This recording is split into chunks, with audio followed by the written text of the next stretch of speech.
Hi everybody, I'm Bree the Plant Lady, and today I am doing some necessary cutbacks after Hurricane Debbie. And I know I keep calling it Hurricane Donna.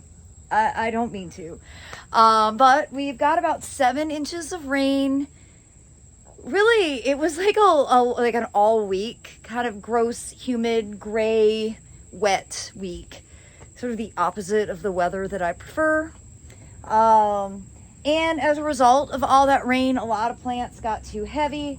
Very specifically, the hibiscus acetylatus, the nice burgundy-leaved hibiscus. You can see that plant there, which was nice and tall, is all flopped over. So I caught myself out here gardening without a camera. Started making some big cutbacks on not only the hibiscus, but also dahlias that have also kind of splayed as a result of the weight of the water. And I essentially am just going to go around the garden with a wheelbarrow and a pair of pruners and do some major cutbacks. I know that I've got a bunch more zinnias that as a result of the weight of the water have fallen apart. And, there's other stuff that, in early to mid-August just needs to be trimmed so that it'll be able to have some good vigor to get through the rest of summer and then the rest of fall because, again, here in central North Carolina, we have a really long frost-free season and your summer plantings can look great all the way until we have a hard frost in November if you do some proper cutbacks now. So, I'm just gonna take you along with me as I trot around the property. And of course, you can see Sophia is in the wave. We did a seeding in the wave. It's only been a few days, but I've found more buckwheat, so I'm gonna do a buckwheat seeding as well. So I hope that today's video will be enjoyable and inspirational and useful for all of you, particularly those gardeners in the southeast that have just had this tropical deluge. So as I've been doing cutbacks, I've been shocked by how many one-legged or missing a leg grasshoppers there are. Well, I guess most of these have all their legs. And they're not just on castor beans. Here's 4 or more on coleus and cleome. There's a whole bunch on that castor bean back there. And there's Sophia, everybody. Don't worry. The huntress is here. She's gonna deal with these grasshoppers. Maybe not the most effective, but she'll at least tear off one leg. Make them hop a little less efficiently. Isn't that right, Golden Panther?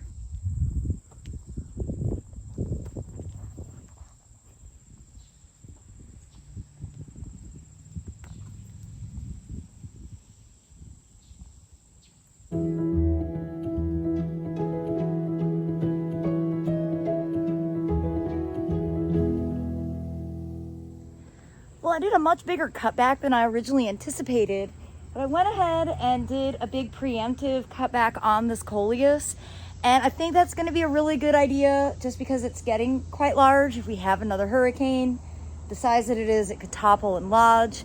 But I also think this will help revive it, make it really look good for the fall open garden, which is of course my motivation for doing everything right now.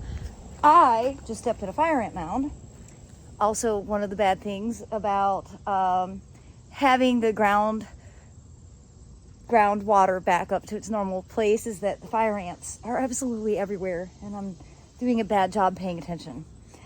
But I'm gonna go ahead and tackle this here where these hydrangeas got too dry.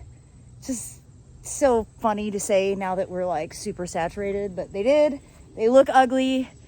I don't want to keep looking at them, so I'm going to go ahead and do a hard cut back on these, really with the intention that I think long-term, really by this fall, we're going to take them out. We're going to find a different plant palette to put in here, and I have not figured out what that's going to be. But more changes on the horizon for this foundation bed because I'm really just not satisfied with what it looks like.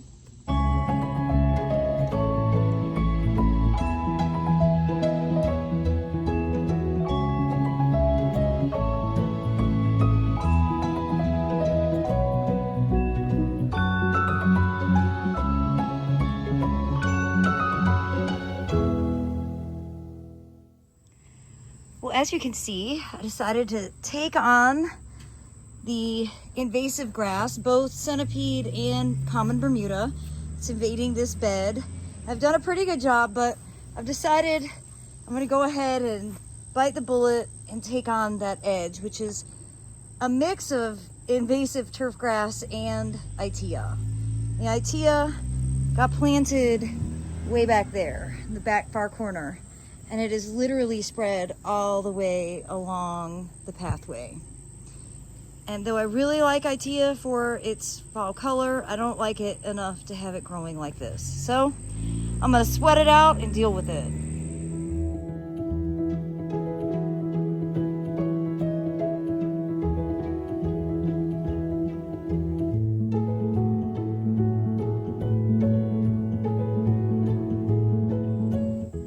I'm also gonna go ahead and plant these pieces of coleus that rooted inside in a vase and get them plopped in here just to give this border some extra color.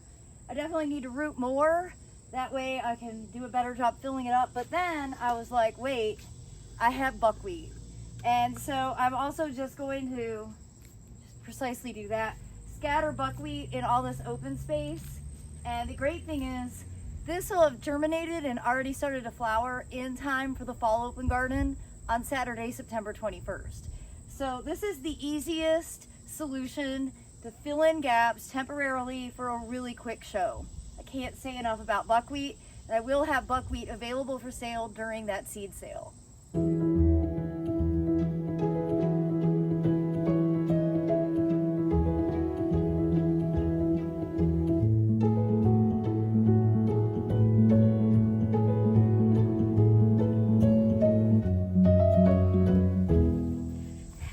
Well, I keep progressively getting dirtier and dirtier as the day passes. But I mentioned sowing buckwheat in the wave, and that's exactly what I'm going to do. Literally just tossing handfuls out into the open space. Between this and all the seed we already sowed, fingers crossed this is gonna look more interesting for the fall open garden. I'm also gonna go ahead and put a bunch of buckwheat under the live oak where those sweet potatoes are that the deer have only recently discovered.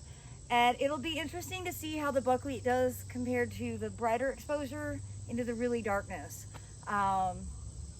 Generally, buckwheat is better for more sun than shade. This will be a good experiment. And just for anyone curious, Supervisor Sophia is having her own hammock experience, which I think she does pretty much every single day.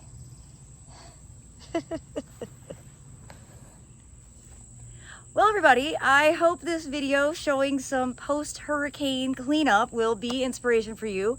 I have more to do around back, but I'm gonna go ahead and just make that a separate video because it's mostly cutting back zinnias, and I also want to show you some seed collecting techniques. So I hope you'll tune in to watch that video, and as always, thanks so much for watching. Happy gardening, everybody.